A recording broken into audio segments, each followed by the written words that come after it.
But listen, Miss Pugh, don't speak over me. Miss Pugh, just because you say respectfully does not mean that you get to interrupt me. That's disrespectful, right? Hang on. Listen, Miss Pugh, stop talking over me. If you want to stop talking over me. Where is the verified claim that is being placed against my trust? You can go back with the bailiff. Go back with the bailiff. Get your own attorney or represent yourself if you don't like it. All right, guys. Today we've got a strict judge going head-to-head with an absolute idiot sovereign citizen. This girl brought a tiny piece of paper with the usual sovereign citizen script, thinking she could drop some legal bombs and walk out scot-free. Honestly, I'm just amazed she can even read. This one's definitely going to be interesting. Let me know in the comments what you think about this train wreck. Let's dive in and watch how this heated hearing unfolds. Good morning. Are you Janetta Pugh? I am the beneficiary of that estate. You're the what? I'm the beneficiary of that estate. You're the beneficiary of what estate? Answer my questions, please, ma'am. I'm just trying to understand. Beneficiary of that estate.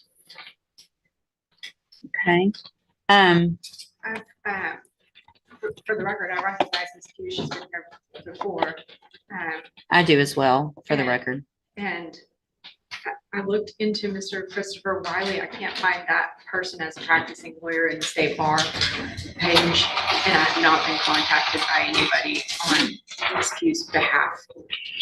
All right. So, Ms. Pugh, Mr. Lewis has been appointed to represent you at this point. Obviously, you know as well as anyone that you're in custody and we want to get your case taken care of. If you've hired or your family has hired another lawyer, then they have to contact the court so that we can do something with your case. And do you know if they've hired someone? Respectfully, Your Honor, I do not agree with your appointed foreign agents, considering that the first duty is to the state and will be considered conflict of interest. Okay, so if you don't want, the only thing I can do, I'm appointing an attorney to you to help you, right? So if you don't want a court-appointed attorney, then your only option, two things. One is to represent yourself or to hire a lawyer. So if you don't like the way it works, then you do something different. So are you, listen to what I'm saying. Are you either going to represent yourself, or are you going to let Mr. Lewis represent you, or are you going to hire someone? Objection, Your Honor. Respectfully, is this a court of record? It is a court of record.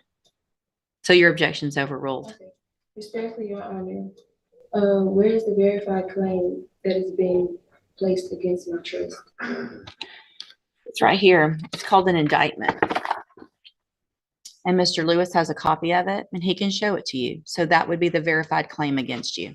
Okay. Your Honor, respectfully, Your Honor, there were writs that was filed to the case that still haven't been received. I've received your petition for writ of habeas corpus, and it's denied. Okay. Respectfully, Your Honor, I demand to be released due to lack of evidence of stated claim and not being given the proper opportunity to obtain proper counsel to effective defense. It's overruled. No, it's not fine. You're making a complete fool of yourself right now, and we're all loving it. I'm really enjoying this judge's attitude. She's just sitting there patiently waiting for this girl to run out of steam from her nonsense sovereign citizen script. It's honestly hilarious because these people always think they've unlocked some secret legal cheat code. But the law doesn't work like that. Saying I don't consent doesn't make charges disappear. Jurisdiction isn't optional. Honestly, I'm surprised this sovereign citizen can even read. That's rare in this community. But seriously, how did she even get to this point? She seems sweet, polite, even saying Your Honor. Yet she's completely lost, grasping at straws. Let me know what you think about her. How does someone fall this far down the rabbit hole? Considering being a sovereign citizen is one thing. Actually doing it in court is another. Let's dive back in. This one's not over yet. So here's the thing, Ms. Pugh. I appreciate your position, but listen, Ms. Pugh, don't speak over me. Ms. Pugh, just because you say respectfully does not mean that you get to interrupt me. That's disrespectful, right? Hang on. Listen. to me. Everything you have there is overruled. And here's one of the reasons why, is because you have a lawyer. And your lawyer will file the appropriate motion. You're interrupting me again, which is disrespectful. So I'm going to leave Mr. Lewis as your attorney unless you choose to represent yourself or hire someone else. I'm going to give you 2 weeks to determine what you're going to do. You can go back. You can go back with the bailiff. I do not agree or comply to your appointment. Go back. Agents. You already said that, and that's overruled. Is to the state. Go back with the bailiff. Get your own attorney or represent yourself if you don't like it. Yeah, that was embarrassing, but hold on, this one's not over yet. This sovereign citizen actually comes back for a later hearing, and don't worry, I've got that one too. At this point, the judge deserves an award for patience. Dealing with a sovereign citizen like this is basically arguing with a brick wall. Except the wall thinks it knows constitutional law. Big props to the judge. She's staying calm while trying to make sense of all this nonsense. She's firm but patient, which is impressive. Let me know what you guys think about her handling so far. Personally, I think she's doing great. Let's dive into the next hearing and see if things get even more heated. Perfect. So, Ms. Pugh, Mr. Jeffries has been appointed to represent you. He's trying to get caught up real quickly on all the information and the discovery in your case.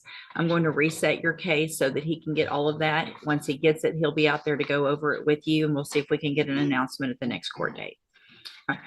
Respectfully, Your Honor, I do not agree to comply with any of the appointed court agents, considering that their first duty is to the state. I understand. We've had this conversation before. And for your record, I'll be representing myself. So if you want to represent yourself, there's some things. Ms. Pugh, stop talking over me. If you want to stop talking over me. If you want to represent yourself, then there is a process that we have to go through, and we'll do that today if that's what you want to do. We'll get your case set for trial, and we'll go forward that way. It is highly inadvisable for you to represent yourself. Lawyers have many, many years of training. They understand the law. They understand how a trial works, because here's what happens. When you're in a trial and you represent yourself, you're expected to know and follow all of the rules of evidence, all the rules of procedure. And so you're really at a disadvantage if you don't know those things. And so you have to do everything just like the assistant district attorney would. And if you don't, you're going to be in front of a jury, and it's going to show, and it's just not going to be, it usually does not work out in your benefit. But I have to go through with you some questions first before we do that. And then if you still want to do that, then there's a couple of couple of options, and we'll go over those as well. Okay. So I am supposed to ask you, I'm going to go through these questions. I need you to answer them if you want to represent yourself, because this is required. All right. So have you ever studied the law? Okay. Have you ever represented yourself before in any kind of criminal matter? Okay. Do you understand the charges against you? Okay.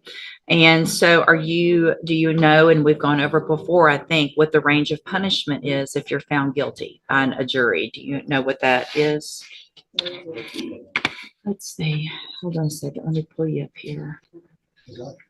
We'll go over that again as well. The date of that allegations from June 22nd of 2021.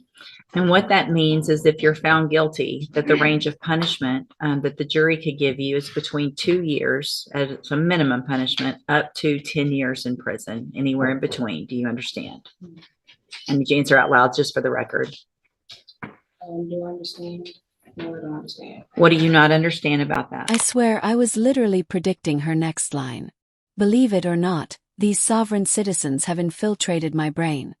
I feel like I'm losing brain cells daily breaking down these idiots.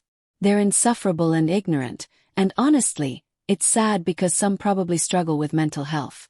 But it's not just that. They're wasting public resources and time, which is a huge problem.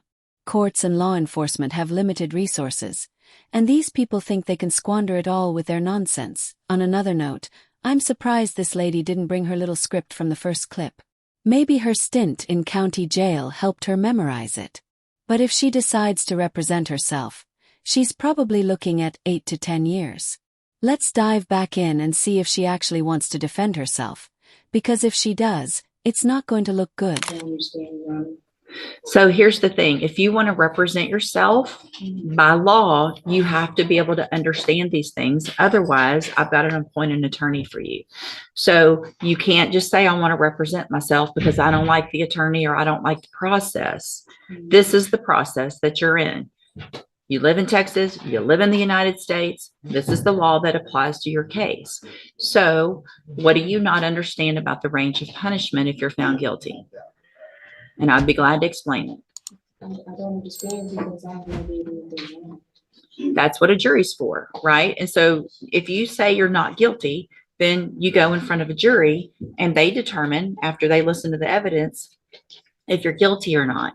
That doesn't have anything to do with if they find you guilty, you understanding that they could send you to prison for between 2 years and up to 10 years. Do you understand that part?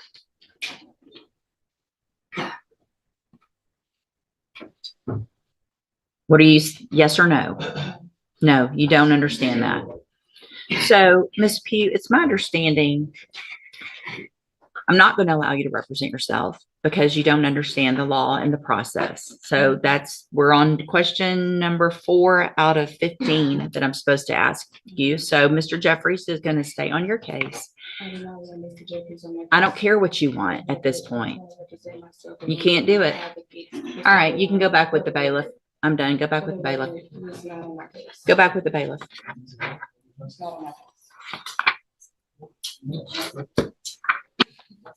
Welcome to the criminal appointment list.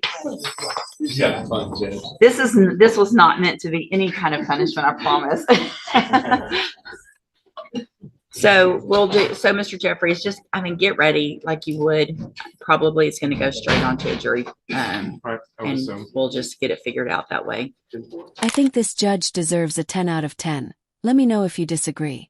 She did everything she could to give this sovereign citizen a fair hearing before finally ripping her out of the courtroom. The patience she showed was honestly impressive. I probably would have lost it in 10 minutes, but she stayed cool. It's kind of sad watching these people go through this. She gave the girl every chance to explain herself, but we all knew where it was headed. And to anyone who lost brain cells watching this, I truly apologize. Watching sovereign citizens try to make sense of anything is both cringy and way too entertaining. You could literally see her brain working overtime, desperately trying to come up with some BS answer. It was like watching someone try to dance their way out of a corner with zero rhythm. Total fail. Let me know your thoughts in the comments on how the judge handled it. If you enjoyed this video, I'd really appreciate a like and subscribe. Post every day, so stay tuned. Thanks so much for watching, everyone.